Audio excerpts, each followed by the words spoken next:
Welcome to Off the Grid, a podcast for small business owners who want to leave social media without losing all their clients. Let's go off the grid. Okay. Let's go off the grid. Okay. I know that you really want to put your phone away. Yeah. Let's go off the grid. Have you ever wished that you could have a successful business without social media? Well, you're in luck.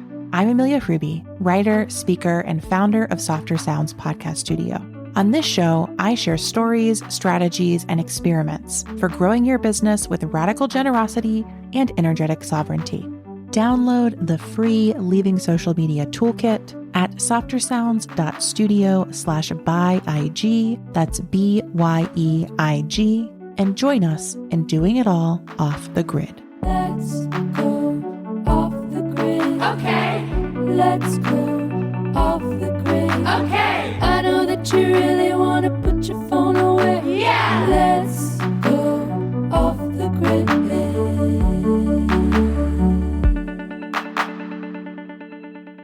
Hello, and welcome back to Off the Grid, a podcast about leaving social media without losing all your clients. I'm your host, Amelia Ruby. I am the founder of Softer Sounds Podcast Studio and the co-founder of the Lifestyle Business League. And on this show, I am your fellow explorer in the journey of running a successful, sustainable business with no or minimal social media presence. Those two businesses I just mentioned that I run, neither one of them is hanging out on Instagram or posting TikToks or having a Facebook page, y'all. We are doing things differently around here. As we're diving in today, I want to start by just saying happy October, my friends. This is the final episode of our late summer, early fall interview series. I've got to tell you, when I kicked off season 2 of Off the Grid in March of this year, I thought we were going to do a quick 20 and wrap it up by August. But I'm so grateful for all of you who have tuned in and shared such amazing feedback about what the show means to you, because that's given me so much energy and excitement to keep going. I've also heard from so many amazing guests that we've had on the show in this interview series, and I just felt like their stories and those conversations really needed to be shared in this moment. And so thanks for listening. Thanks for writing to me. I hope that you will download the free Leaving Social Media Toolkit and then reply to the emails. They land in my inbox. There is no assistant reading them over here, my friends. It is just me over at hi@softersounds.studio receiving your thoughts and ideas and pitches. So send them my way. I love hearing from you. And I'm feeling so pumped for what is yet to come for Off the Grid. Later this week, on Friday the 13th, I am going to be launching something really exciting for all of you. If you want a sneak peek, you can head to our new website, offthegrid.fun. That's .fun. Yes, Off the Grid is fun, offthegrid.fun. You can head there and there's a little sneak preview for you internet sleuths out there. And on Friday, there will be a sales page so you can sign up to be the very first people to join our new membership. That's what's coming. It's going to be amazing. You're going to love it. I am so excited. So bookmark it, save it, check your emails, keep your eye on the pod feed so you can be one of the first folks to sign up at a ridiculously affordable price when I launch things on Friday morning. Okay, now let me tell you all about the wonderful, amazing person who's joining me for today's episode. Nicole Antoinette is an author, a long-distance hiker, and the host of a few fun and supportive gathering spaces for folks who crave honest conversations and digital togetherness. She writes the Substack newsletter Wild Letters, and this fall she's also hosting her fun and supportive co-working group Get Shit Done Club, which I will be joining. I first encountered Nicole's work many moons ago online, and I have followed her journey as I think a truly inspiring creator and community gatherer who is also really radically open about her explorations of questions like, What does it mean to be self-employed? When is it time to let our beloved creations end? And how do we cultivate a sense of enoughness in our work, our finances, and our lives? I'm so excited to have her on the podcast to talk about all of these things and about the fact that she left Instagram just about a month ago now. We have such an amazing conversation, and I want to go ahead and dive right into it. Welcome to Off the Grid. I'm so happy to have you here, Nicole. I'm so happy to be here. Whenever I listen to your episodes, I'm sure I'm not the only one that thinks this, but I'm like, man, we could be pals. So what a treat to get to chat. I love making friends through my podcast, but I think of you as someone who has been doing that for years through Real Talk Radio, through the Pop-Up Pod. You've had so many different iterations of great conversations, and we all feel like your friend. I'm sure most people listening here already feel like your friend, or they will soon. So I'm really happy to have you. A podcast is a great secret weapon for making friends with amazing people. So that's my hot take. Absolutely. As you know, I am in a period of, let's say, business ecosystem rethinking and rearranging, which is basically a fancy way of saying shrug emoji, what is work? After a sabbatical, we can say, not a full break from work, but a much lighter workload the last couple of months, which I'm sure we'll get into. But I'm currently unsure if I'm ever going to properly podcast again. That a project I want to go back to. And even that feels really interesting to just sort of think about the different iterations of one's work life when you've been doing creative work online for well over a decade. There's so many different phases, and some things stay consistent. Some, methods of creating or methods of art carry a through line. And sometimes something was great for just a season or a handful of years, and you're ready to iterate and move on to the next thing. And that process of transformation in front of other people is always a really interesting, sometimes challenging, and also sometimes really beautiful. Yeah, I often think of it, since you used the ecosystem metaphor, I will often think of it like a forest fire period. Like people will use the sort of like burn it all down language, which I understand.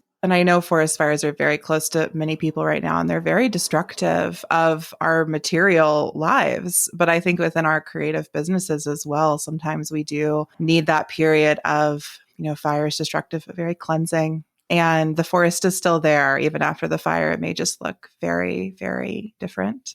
Yeah. I mean, there's a difference between having a controlled burn, right? Mm-hmm. And actually an entire forest burning down when that's not what you wanted. So I am no stranger to doing many controlled burns in my creative life and tiny business over many, many years, to the point that I feel like that's probably the thing that I'm best known for is change, is being willing to be like, this thing, I don't want to make this thing anymore, so I'm not going to. And I'm definitely in the most acute phase of that I think I've ever been in right now. So it's an interesting time to be having this conversation, both about social media and just, work in general and how those things change. The longer you do something, you're going to fall out of love with certain aspects of your business, or you're going to have new curiosities, or you're going to want to take breaks, or you're going to be stuck in a liminal space where you know what's not working, but you don't know what comes next. And that can feel really vulnerable when we're told to have a very clear, put together brand that's easily understandable and bite-sized digestible. And what happens when you've been in this period of just disintegration where you're like, I don't know. And so I feel like sort of starting to think about coming out of that phase right now is how I would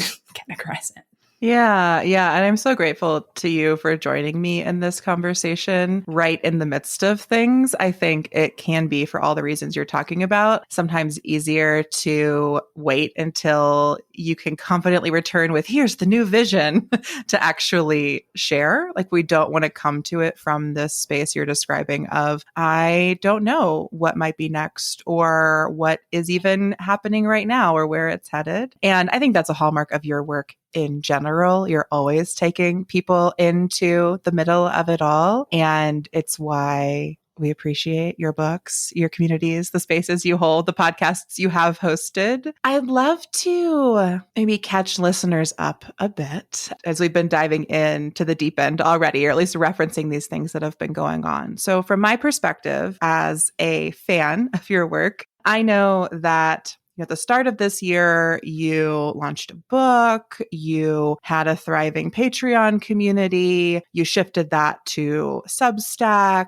and then you were sharing your book, How to Be Alone, on Instagram. And you were definitely thinking about what's the role of social media in my work? How am I going to be sharing on the internet in the upcoming seasons? But it seemed like it kind of went from those being big picture questions to realizing that there was actually a much deeper mental health crisis that surfaced, or you realized was wait, this has been happening and I actually need to go into recovery right now. Would you mind sharing a little bit of your experience of that? What has your life been like for the past few months, and how has that played out in your work? Yeah, sure. The very short version is that I realized in early June that I hesitate with mental health related stuff to categorize things as a crisis or, a collapse, or it can sound really dramatic, and all of that is on a spectrum. But I'll just say I was having a really hard time with my depression and was in a really kind of scary, depressive episode.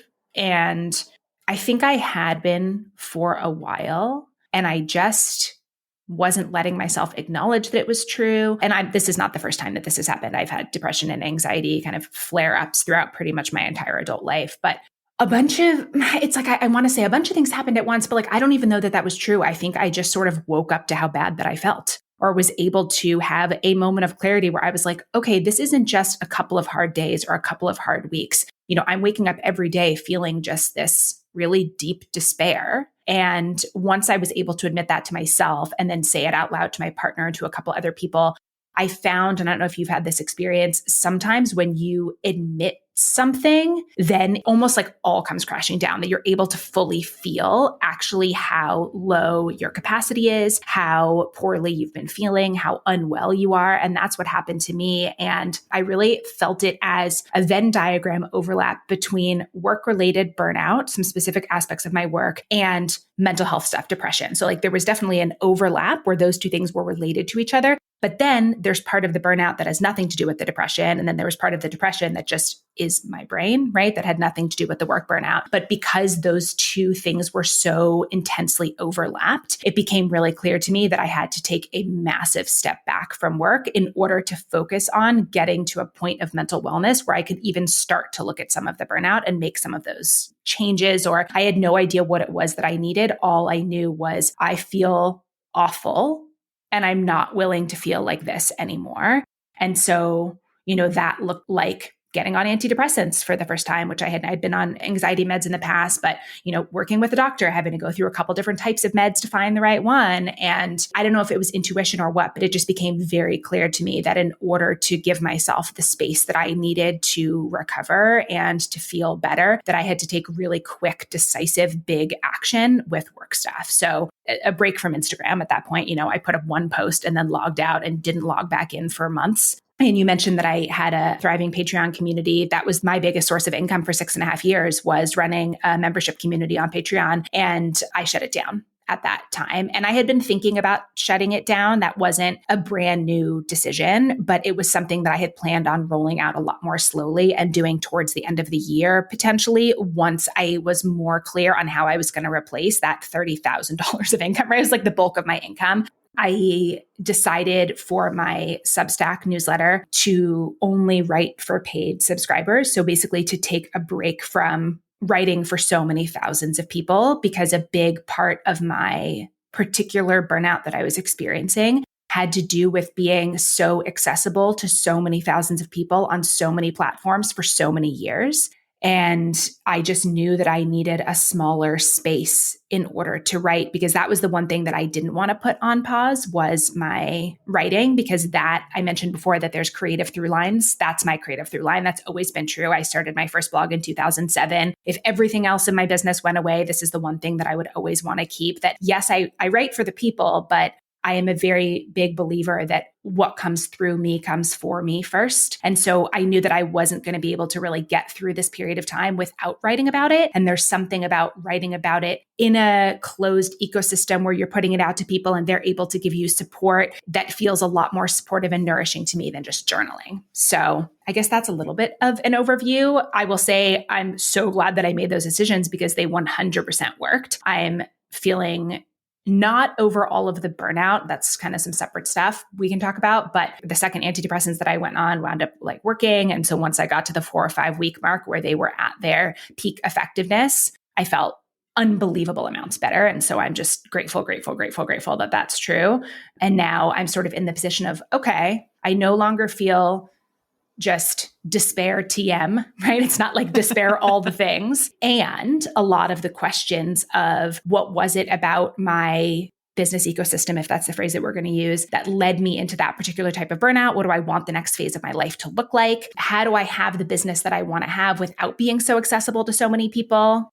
I feel like you really went through what's been going on, some of the decisions you made. Things that stood out to me in what you said were the way that it all came from this like felt sense of what needed to happen. I think that to me really is, I don't know that you'd use this language, but being an embodied business owner or intuitive business owner, this sense of so often we look to a metric to make a decision for us or a coach to tell us what to do or something outside of us to give us the path forward.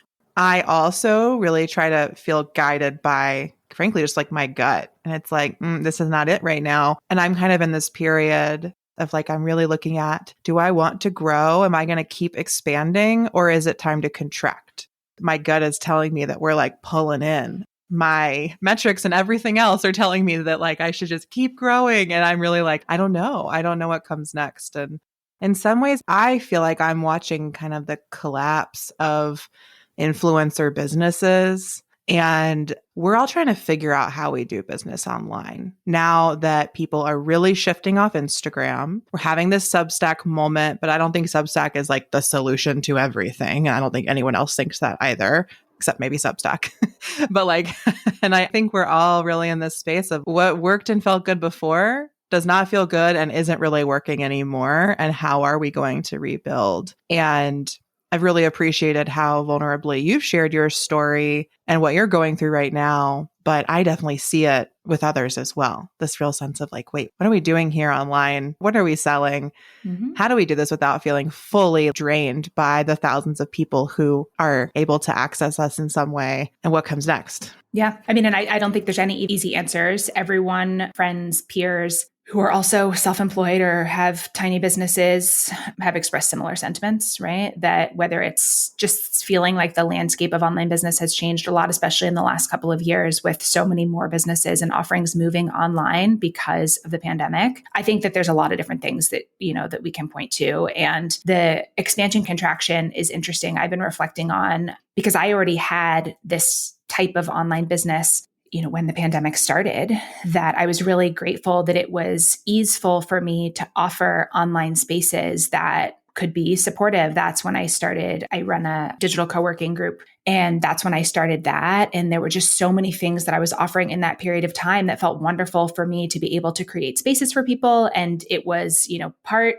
scratching a social itch and part being able to do other things together online. And what I realized in this phase of burnout is that basically from the start of the pandemic up until this summer, I had expanded in terms of the number of spaces that I was holding for people, the number of workshops or gatherings or groups on Zoom, being on Instagram, having my Patreon community, having my newsletter, and there was no contraction. And so I just had all of these containers of space that I was holding. And it's not even like, I really feel like I can count on max 2 hands the number of times that I feel like someone on the internet was asking something from me that was just not at all boundaried and ridiculous. I've been really lucky in that regard. I don't have a lot of people trying to like take. And so it wasn't a fault of, I had a couple of bad interactions and that made me realize that I needed to have better boundaries. It was, I like all the people in all these spaces and I like all these spaces, but I just said yes to so many things in a vacuum and didn't realize that, okay, I'm the one who then has to show up and hold all of this space and make all of this work and do all of this stuff. And it was not energetically sustainable for me. So the burnout wasn't honestly, I'm not that busy. I don't work that much. If we're talking about work hours, it was really energetic and emotional and relational. And it took a really big hit on my personal life as well, because I didn't feel like I had capacity for a lot of my friends because I was doing so much space holding for other people, you know? And so I think a lot of the questions I'm asking myself right now are, what's the boundary or what's the balance between honesty and privacy? Because I'm a personal essayist, right? The type of writing that I'm sharing is personal stories, and that's what I love to do. Okay, what gets shared and what doesn't get shared? If that's where I'm putting my energy, what else do I need to close down so that that's the only recurring portal in which people can access things from me? So that's a really big question, is honesty and privacy. And, you know, a few of the decisions that I made in the last couple of months, like I said, I switched. So I was only writing for paid subscribers, which was wonderful. And I made the decision going forward that I will do for free subscribers. They will get one essay a month and everything else is for paid subscribers. And that feels really good to me, to have things in a just more of a closed container where there's that kind of reciprocity and where it's not just going out to thousands and thousands of people and shareable all over the internet with no context. Something about that feels not good to me. And as of the time that we're recording this, yesterday, I quit Instagram for good. And that was a huge part of this decision for me. So I've shut down my Patreon. I'm no longer on social media. Right now, Substack and personal essays, that's where it feels good to do this kind of stuff. And that's it. Yeah. So let's go into that social media piece of this story. Could you share a little bit about when you got on social media, when your following started growing, and then some of the iterations it's gone through since? Because I know you've taken breaks before. Can you tell us a little bit of that story and then take us to like deciding to leave? Yeah, sure. My first social media experience was Facebook, which I think is probably true for a lot of people, or at least a lot of people that are our age. My college was one of the first non-Ivy League schools to get access to Facebook back when Facebook was only for college students. Remember that back in the day? Yeah. So I think that was summer of 2004, I think. And it was this really new, fun, novel. You know, you could have one photo, you could have a little profile. It was really simple. And because it was limited basically to the people that you were in school with, it was super useful that, oh, okay, I met this person at a party and I really like them, or this person's in my whatever class. This is a way to message them, or it was super useful. And I loved it. And it was great. I feel like other than getting on Facebook pretty early, I've been a relatively late adopter of other things. You know, I wasn't the first one on Twitter or the first one on Instagram. I'm just in general kind of a late adopter, but I've been using social media since then. So there was that phase. And then I would say maybe 2008 to 2015-ish, I had gotten on Twitter. Towards the tail end of that, I started using Instagram, and I started my first blog in 2007, not having any idea that it was going to turn into paid work at any point. But in that period of time is when I made the shift to self-employment and became really increasingly aware of metrics, of audience size, of comparison with other writers, other entrepreneurs, small business owners, and started to feel that kind of jealousy, ego stuff crop up that I didn't experience when I was only using Facebook for fun with other people who lived in my dorm. It was really a different experience, especially once money became involved. And I never went the classic influencer route of getting paid for posts or sponsored content. That was never interesting to me. But as someone who writes about her own life, right? I am the common denominator in all of my work. And so it would be a lie to say that I wasn't aware of the fact that the more likable I was or seemed on social media, or the more people felt like they could relate to me, the more likely it was that they were going to become a member of a group or a workshop or a retreat that I was hosting, or pay for my writing, buy a book, that kind of thing. And so it was always this sort of amorphous line between who am I as a person and what is my work. And some of that is great. Like, that's what I chose. This is what I want to be doing. But it kind of does take a toll when you don't feel like you understand what are my hobbies because they're fun, and what are my hobbies because they, quote, do well on the internet, right? So that was kind of that period for me. And then a shift came in 2016. That was when I first got into long distance hiking. I was in my early 30s. I had never gone camping or backpacking a night in my life. Like I was really a true beginner. And I started chronicling my hikes day by day on Instagram. So it would be one post per day of each of these multi-100-mile hikes. And I loved it because I felt like it answered a question for me with Instagram that I'm not a photographer. I'm a writer. I'm not someone who gravitates towards taking photos. I don't love being in front of the camera that much. I feel neutral about it. So I always felt like I was trying to mine my life for postable photo content. And once I started long distance hiking, I was like, oh, I'm taking so many pictures because everything's beautiful. And I really loved using Instagram to tell a story from start to finish, right? Day one of the hike to the completion of the hike, whether it was actually finishing or quitting or whatever ups and downs happened along the way, I felt almost this sigh of relief that, okay, this platform makes sense to me now, or I have a way to use it. But that didn't stop the jealousy. It didn't stop the comparison. It didn't stop the fact that I never really used Instagram and felt better because of it, which isn't to say that there weren't benefits. I've met some of my best friends on the internet, right? I feel like Instagram and social media in general gave me a business in a lot of ways, an incredible social community, access to information and resources that I wouldn't have otherwise. And it broke me in a lot of ways, and not big ways, but small ways over and over and over and over.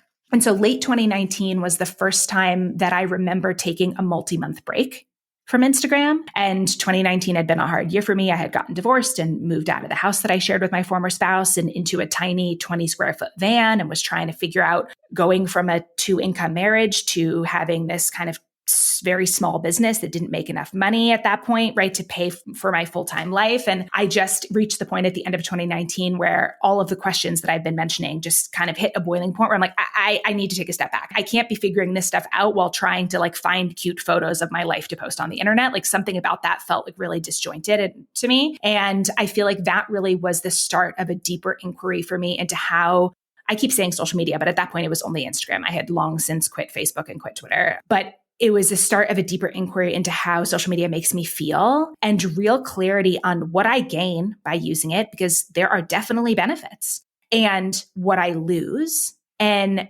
really grappling with the fact that literally everyone that I personally know who has gone viral, let's call it that, on any way on social media, expressed to me privately how much more stressed and miserable they were as a result. And yet that is something that I had been like holding up in my mind as some kind of fantasy. And so it was a really good opportunity for me to get honest with myself about, I don't want to be more stressed and miserable. So what is it that I think that having that kind of popularity on social media will give me? And is there another way that I might be able to get those needs and desires met? If so, why am I on this platform? So that's kind of a up until this summer recap.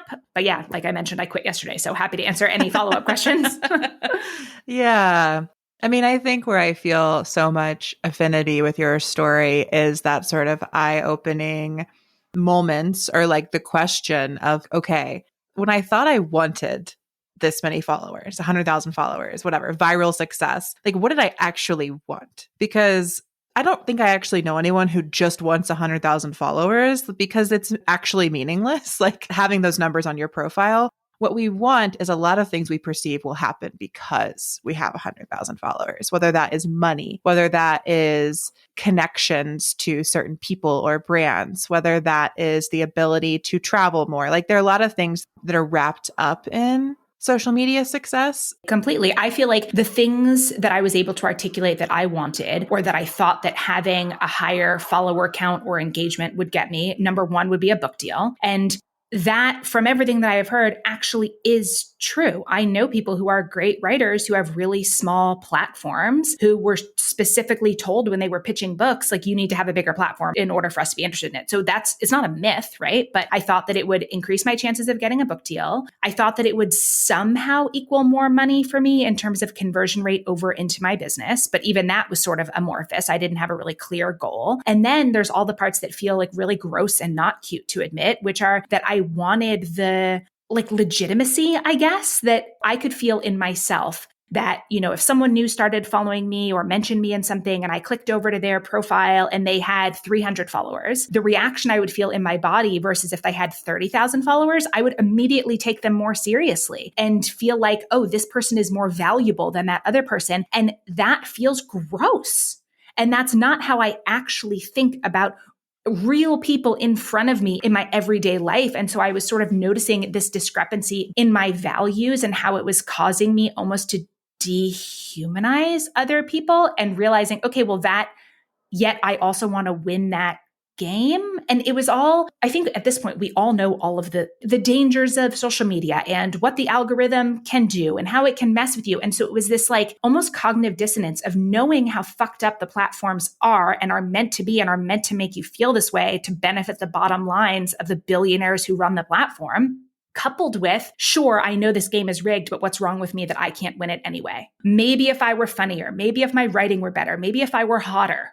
And like, these are the types of things that I would think. And all of this to say, there was plenty of pleasurable stuff on Instagram. It was a really great way to keep in touch with what I think of as sort of like secondary or tertiary like rings of friends. People who maybe we're not going to have a walk and talk phone call or like a Zoom coffee date, but I do care about knowing what's going on with them. And realistically, and I have seen this to be true in my Instagram breaks, when I'm not on social media, we don't communicate, right? So I was always really weighing, I think of it in terms of the price of admission for something. I could see the benefits that I would gain by quitting social media for good.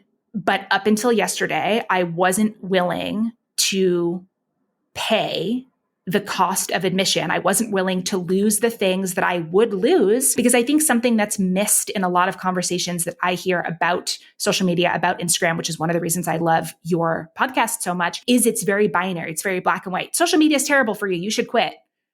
Okay, but also there's a lot of good to be found there too. And so what really helped me feel more liberated in my decision-making was to be clear on, here are the, let's say, 5 things that I am going to be losing. Am I willing to pay that price? And the answer was no until it wasn't.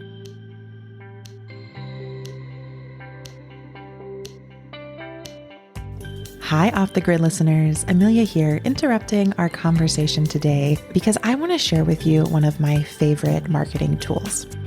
When I left Instagram, I invited all of my followers to subscribe to my mailing list in order to keep in touch with me. And I promised to send them monthly-ish notes on a lot of the themes I used to talk about on social media. I've used many email service providers in my day, but my favorite of all of them is Flowdesk. Flowdesk is a gorgeous, easy-to-use email service provider. It helps you create beautiful, thoughtful emails, and even better, it's really set up to help you create easy-to-use landing pages so people can join your list, and workflows so you can automate sending messages to folks who sign up through different pages. Flowdesk is how I run all of the welcome sequences and lead magnets at Softer Sounds. It's also how I run the Leaving Social Media Toolkit that you might have downloaded after listening to this podcast. I'm surely not sending those emails out myself manually. Flowdesk is doing all of that auto-magically. If you'd like to give Flowdesk a try, please use my affiliate link below in the show notes. You'll get a discount, I'll get a kickback, and we will all send more beautiful emails together.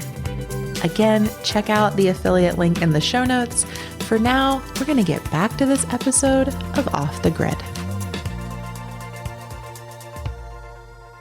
What have I lost by leaving Instagram? Maybe it's not what I foreground on the podcast as much, but lately it's been coming up a lot in my work, especially I think because I've been doing a lot of interviews, and I'm like, oh, I will even go as far as making the cute little audiogram. And I'm like, this is such a good part of the conversation. I'm like, I have literally nowhere to put this. You can't send a video through email. And I'm like, oh, without social media, I don't have anywhere for this to go. And sometimes I'm like, oh, thank God I never have to make another audiogram. And other times I'm like, what a loss that so many people won't hear this thought from this person because there isn't an easy place for me to share it. Or other moments where I like remember somebody I used to connect with over some random thing in my life. And I'm like, oh yeah, I don't even have their phone number. I guess I could go to their website and send them this weird link through the contact form, but like, I don't think I'm going to do that.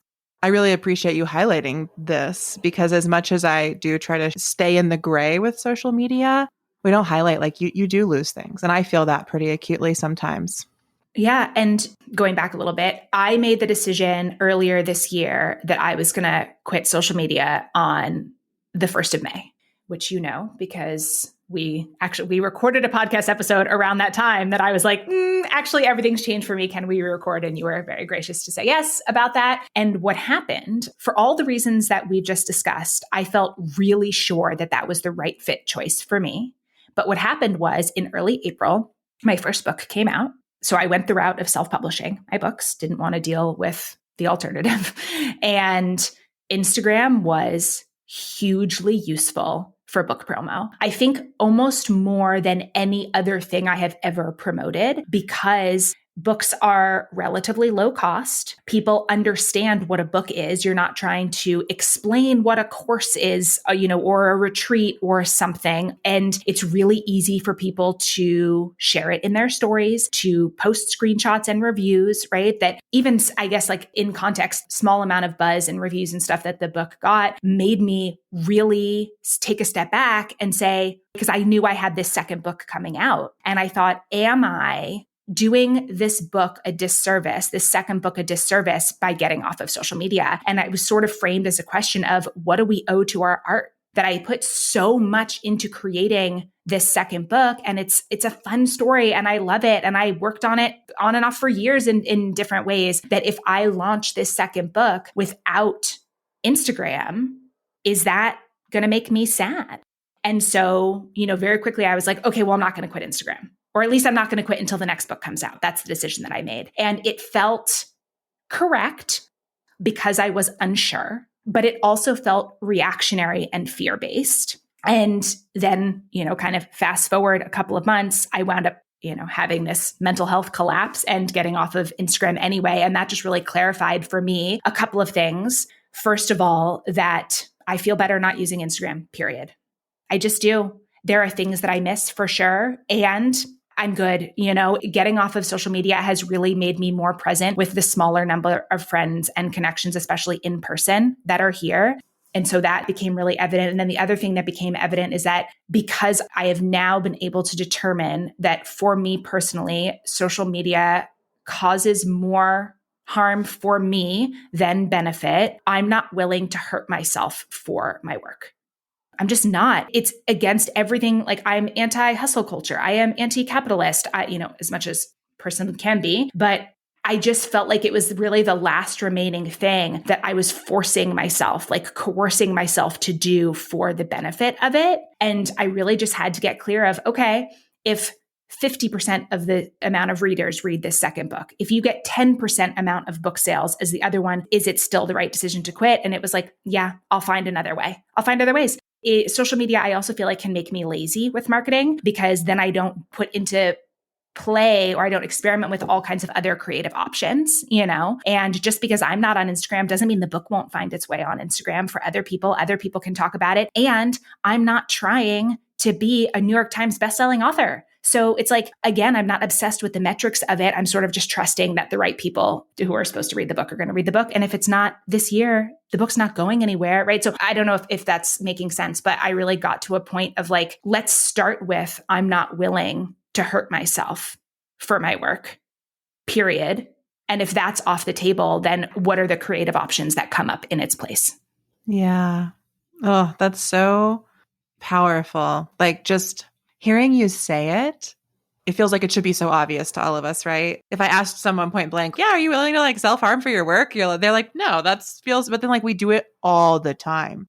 It's so deeply embedded in our work practices, the choices that we make, the options that we give ourselves. And so that statement is really going to sit with me. I feel like I like write it on a Post-it, stick it on my wall, because it then follows through so many things. I hear you saying how it informed your decision to leave social media, but I think of it for myself in how I've had to start setting timers so that I actually stand up from my desk during the day and don't aggravate my sciatica because I just stayed here working for 8 hours in this chair.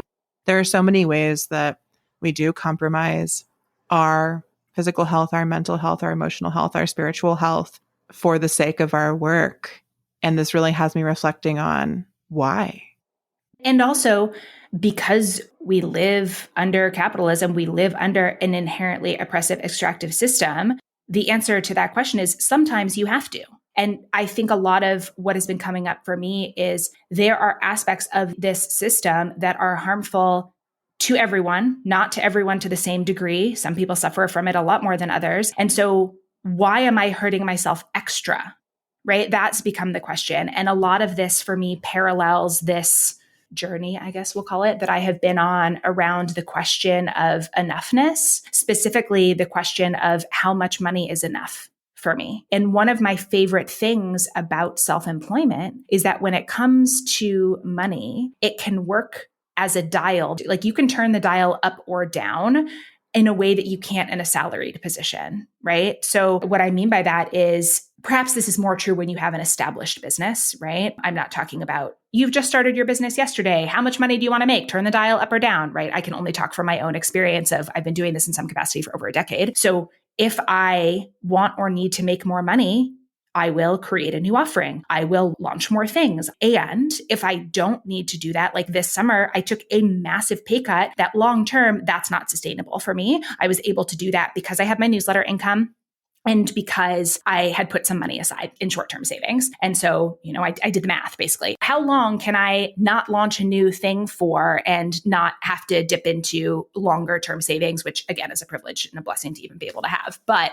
I say all of that because this question for me of how much money is enough, I believe that it's less than I always thought that it was. And so that's a lot of what I'm looking at very tactically in my life of, okay, what happens if I'm able to pay myself $3,000 a month, $4,000 a month, $5,000, $2,000? What actually happens to my quality of life and what I'm able to do with my money for myself and my beloveds and, the causes that I believe in and all of that. And when is enough enough?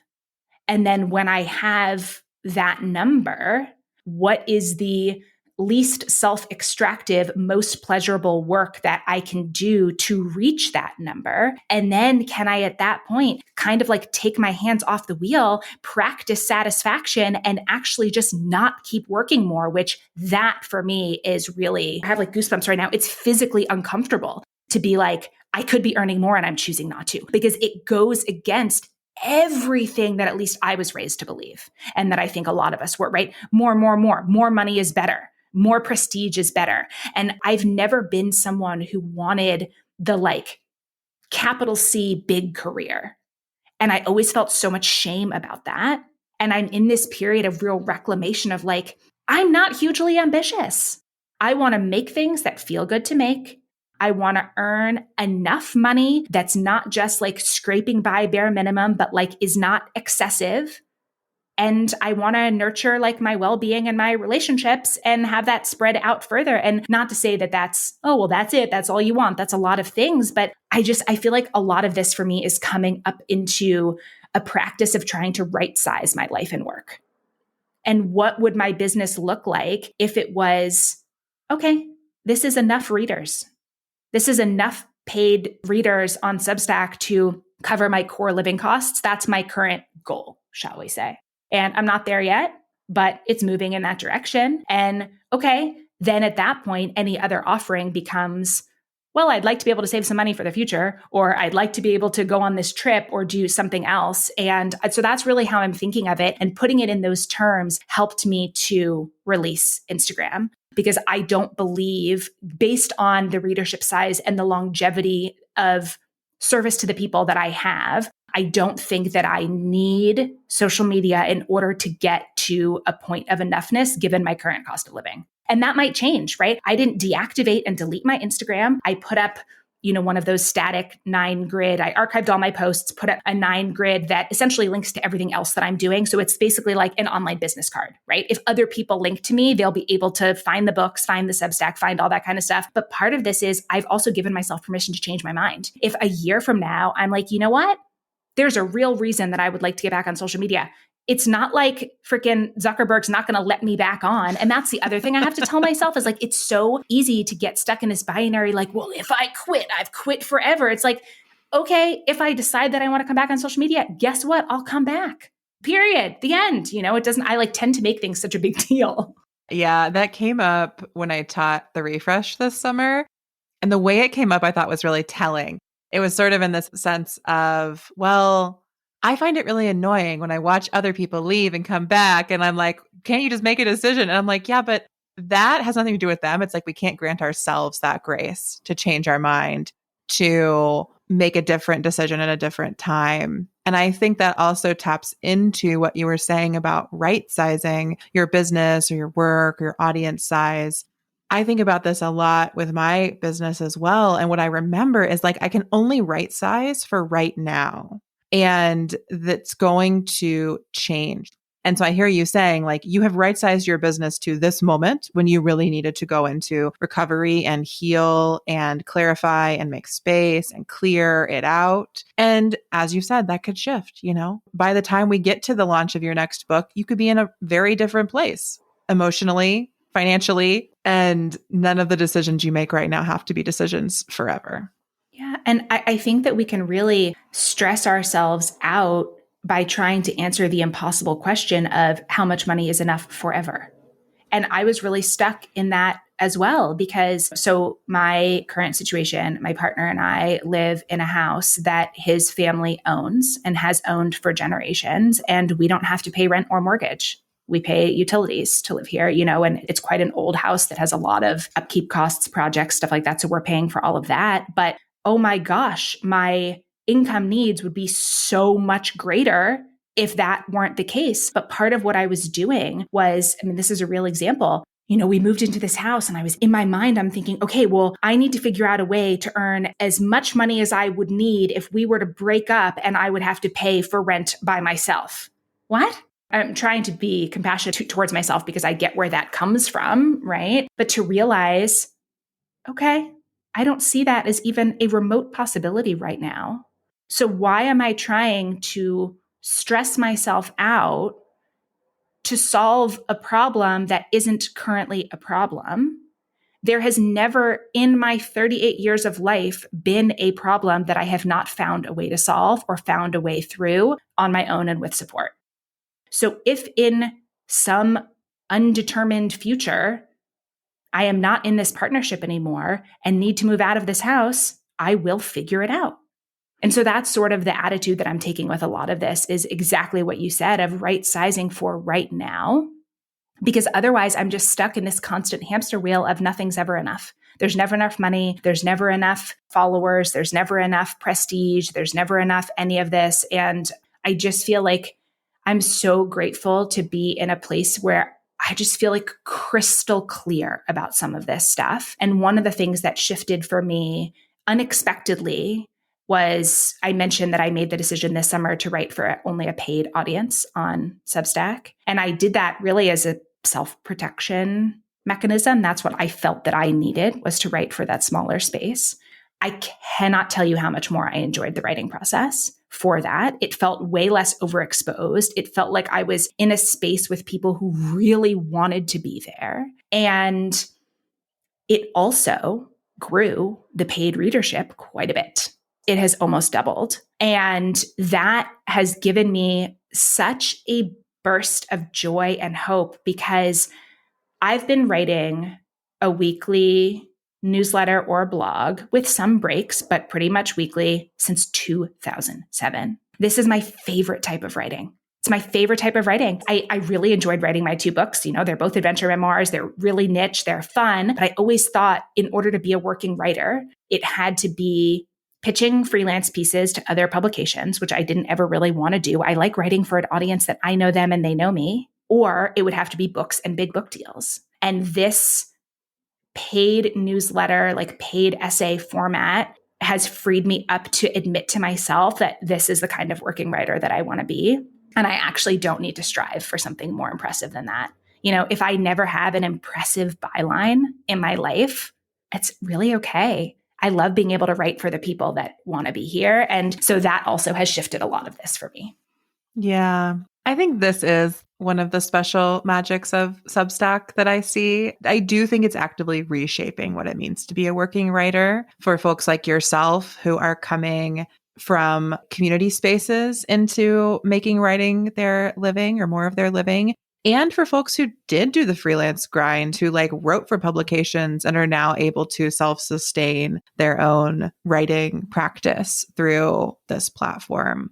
And I think, obviously on this show, I've had critical thoughts about Substack, and I still do. It's still a tech platform that has raised capital and is trying to make money. And also has done some actively bad things in terms of the amount of, I don't know all of the details, but money that they have paid to acquire writers to their platform who are transphobic. There is no perfect platform. Let's just say that for sure, right? I'm certainly not here to be like Substack as a company is the best, right? I actually don't know anything about it, but I think there is no tool or platform like this that isn't going to be informed by big tech. And so it's like, unfortunately, again, there is no ethical consumption under capitalism. So we make the best choices that we can for us within those spaces. And yeah, but it's really the difference between, and you've done such a great job of making this clear, the difference between a business's email newsletter whose purpose is content for sure, but is marketing the offerings of that business, and someone like me who the writing is the offering, which isn't to say that I won't ever promote other things, right? That I'm gearing up for the launch of the next session of my digital co-working group. I will absolutely mention that on Substack for sure, but that's not the primary function. Like the primary function is this is a place for essay writing, and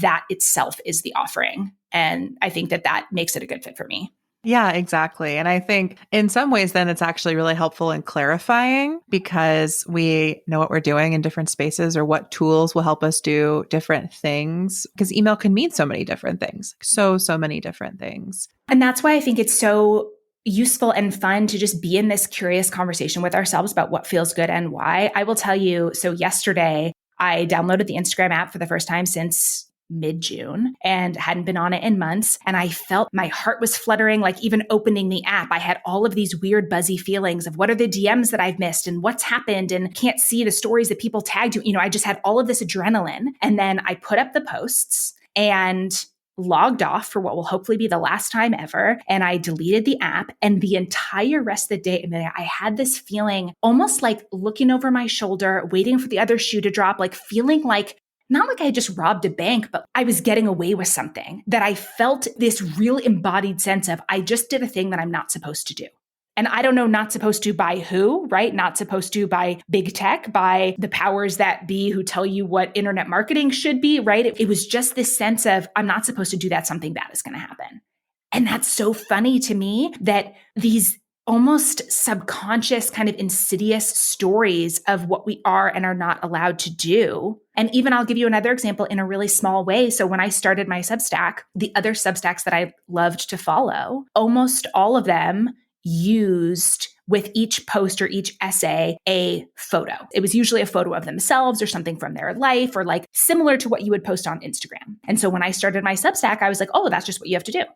You have to include a photo of yourself. And through all of this exploration, I have come to realize I actually don't like sharing photos of my life on the internet, period. I just don't. And when I took the break from Instagram, the big change that I made on Substack this summer is I stopped doing that. And instead, there's an artist that I love that I started putting their prints, a photo of one of their prints with each piece and showcase their art and stop putting pictures of myself. And that changed so much for me. But again, it was this moment of, am I allowed to do this? This is the way you're supposed to use this platform. But really, there are very few to no rules. Everything can be an experiment. I feel so much better doing it this way and not cannibalizing every aspect of my hobbies, my house, my pets, my life, my meals, my literal face and body as like photography content to make people want to pay me money. Something about that just doesn't work for me. And that's not the case. Some people love posting photos of themselves. But I guess what I'm trying to say is it's been really helpful to think of everything like an experiment and to investigate and really make known to yourself what are the rules that you're following without even realizing that you're following them. Yes, absolutely. And I think the more that we surface those rules for ourselves, articulate them, and then share that with other people, and then we go do whatever else we want to do, like the more creative choices that we make, whether it's privately or publicly, that also, in my experience, like magnetizes other people toward us. I always thought that leaving social media would be the complete end of my work on the internet or meant that I could never be self-employed. And when in fact, it has now become the hallmark. It is the most popular thing I have ever done on the internet is talk about leaving social media. And I do it without social media, which I used to think was the only way to ever meet or find people on the internet. And the reason I think that it worked out that way is because people are much more interested in hearing how you make choices that are really aligned and what happens after the fact and learning how we can all do that than they actually are in getting the 10 steps to do the exact same thing everybody else does and getting, a fraction of the results they got from doing it before you did it. Yeah, I really agree. And none of these were easy decisions or simple things to get to. And it was a really long process. But I feel like one of the gifts of how awful I felt for those couple of months is that in general, I would say that one of my favorite things about myself is that my tolerance for feeling bad is actually really low. It's why I've made so many changes in my life and why I've been willing to kind of go my own path. When I don't want to do something, I really don't want to do it. And so feeling so bad mental health wise in a way that felt sort of out of my control really made me think about, okay, what are the levers that I can pull so that whatever the next phase of my work or tiny business or writing looks like on the other side of this starts, it's almost like I wanted to start with an empty plate, with a blank slate. Right now, nothing needs to come forward with me. So what am I adding back in, right? Okay, I want to keep writing. In what format, right? That it's been not assuming that just because you've been doing something for 3 months, 3 years, 13 years, that you have to keep doing it. And I really gave myself permission to question everything. And I think that that is serving me really well. And I do not know what my 2024 offerings are going to be, how I'm going to close the gap between the money that I make on Substack and the amount of money that I need. I don't know, but I trust that I'm going to figure it out. Yeah, I trust that too. I mean, there are literally so many threads that I'm like, oh, I didn't mention this, and I didn't mention that, and I didn't mention this, and I want to go there. But I actually feel like we've hit a really good point to kind of wrap up this episode. I'm wondering if there is anything you might want to say to yourself in this moment where you find yourself in between despair TM and what's next. Is there anything you'd want to say to yourself here? I think that I have a history, I would assume I'm not alone in this, of wanting to rush to the next thing or rush to the answer or rush to knowing what's next, as if this isn't my real life also.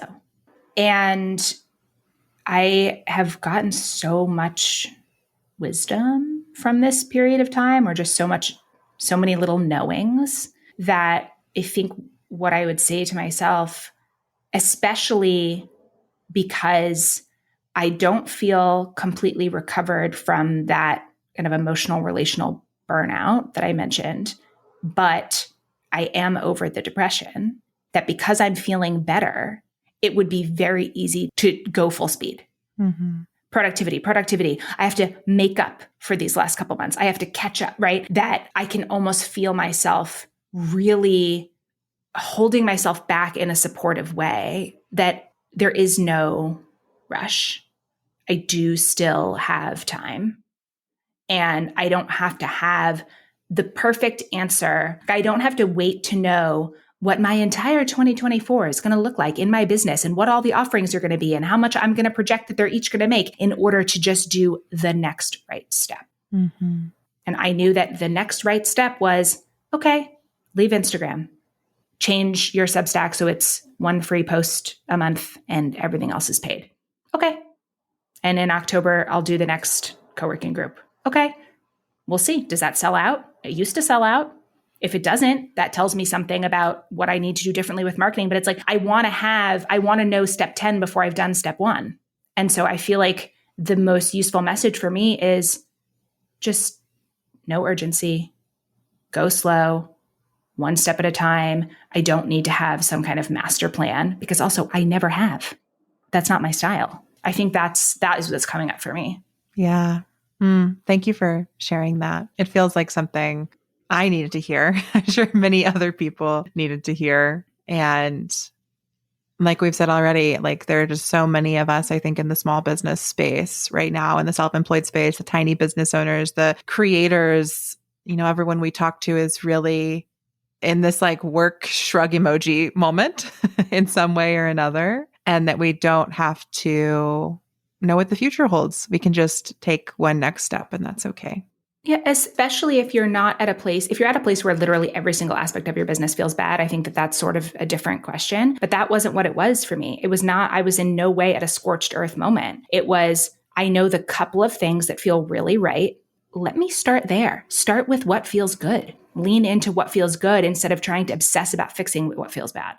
So simple, yet so hard. I mean, we'll see, right? Get back to me in a couple of months. I don't know, right? Does the other shoe drop from quitting Instagram? I don't know. Yeah, who knows? But like you've already said, you will come up with other creative ways to do things. And that I can assure everyone is very possible because I have done it. And plenty of other people I talk to have done it. And literally all businesses before the year of approximately 2011 or whatever, they did it too. So yeah. we can figure out ways to share our work without social media if we so choose. Well, Nicole, thank you so much for joining us. Listeners, go subscribe to Nicole's Substack. You will find her there and you will want to be there. Get her book, How to Be Alone. Pre-order her upcoming book, which is called What We Owe to Ourselves. And until next time, we will see you all off the grid.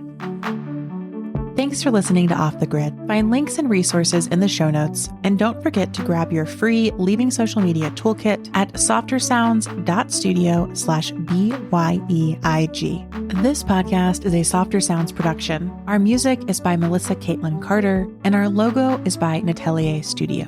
If you'd like to make a podcast of your own, we'd love to help. Find more about our services at softersounds.studio. Until next time, we'll see you off the grid. Let's go off the grid. Okay. Let's go off the grid. Okay. I know that you really want to put your phone